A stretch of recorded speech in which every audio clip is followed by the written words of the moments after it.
বন্ধুরা, আজ আমি একটা নতুন সুন্দর রেসিপি আপনাদের কাছে নিয়ে এসেছি।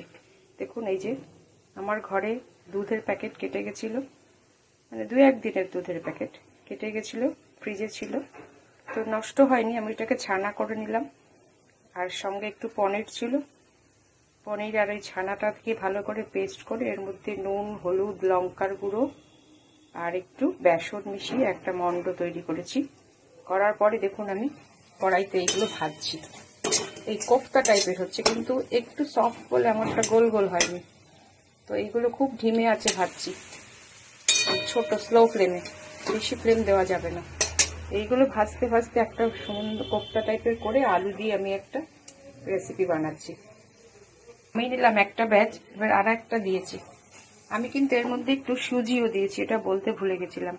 মানে ওই ছানা কেটে গেছিলো, দুধ কেটে গেছিলো, ছানা, পনির, সুজি, একটু বেসন, নুন, হলুদ, লঙ্কার গুঁড়ো সামান্য সামান্য দিয়ে এখন একটু এই পজিশনটা আছে। এবার এইটা দিয়েছি, হালকা হালকা করে ভাজবো, খুব স্লো আছে ভাজছি। সুজিটা দেওয়াতে খুব সুন্দর সফট আর ফুলে যাচ্ছে।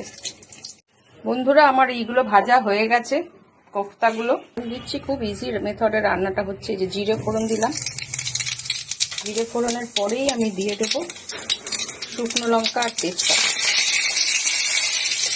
ব্যাস, এইবারে সব রকম মশলা, গুঁড়ো মশলা আমি এই যে, যেমন ধরুন লঙ্কার গুঁড়ো, হলুদের গুঁড়ো, এটা হচ্ছে লঙ্কা দিলাম, জিরে, হলুদ,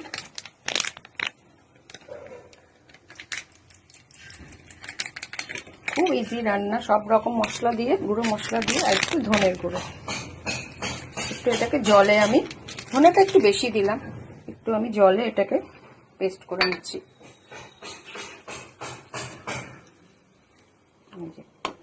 একটু জলে পেস্ট করে নিলাম, গুলে নিলাম আর কি।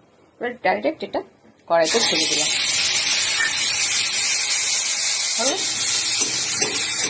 খুবই ইজি রান্না।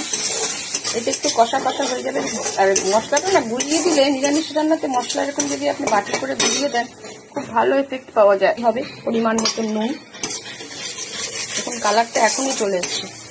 আমি একটু আলুটাকে বয়েল করে রেখেছিলাম, এটাও ছেড়ে দিলাম।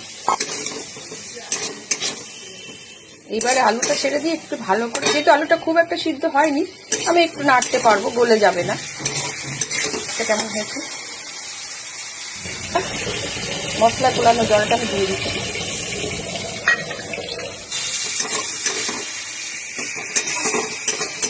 একদম সেই ঠাকুর বাড়ির রান্নার মতন একটা গন্ধ আসছে।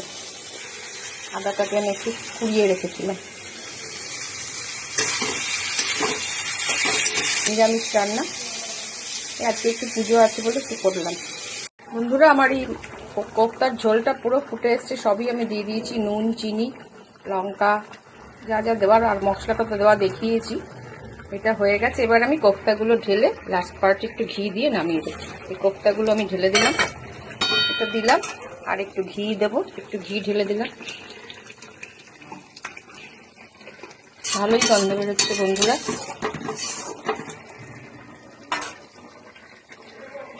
এবার আমি ঘি দেওয়ার পরই এবার আমি এটাকে ঢেলে দেবো, বাটিতে সার্ভ করে নেব। কোফতা কারিটা রেডি করে দিলাম, নামিয়ে ফেলেছি। একটু ধনেপাতা ছিল, দিয়েছি। আর এই যে দেখতে এরকম হয়েছে। আপনাদের দেখতে ভালো লাগলে লাইক, কমেন্ট, শেয়ার করবেন। আমি আমার মতন করে বানিয়েছি।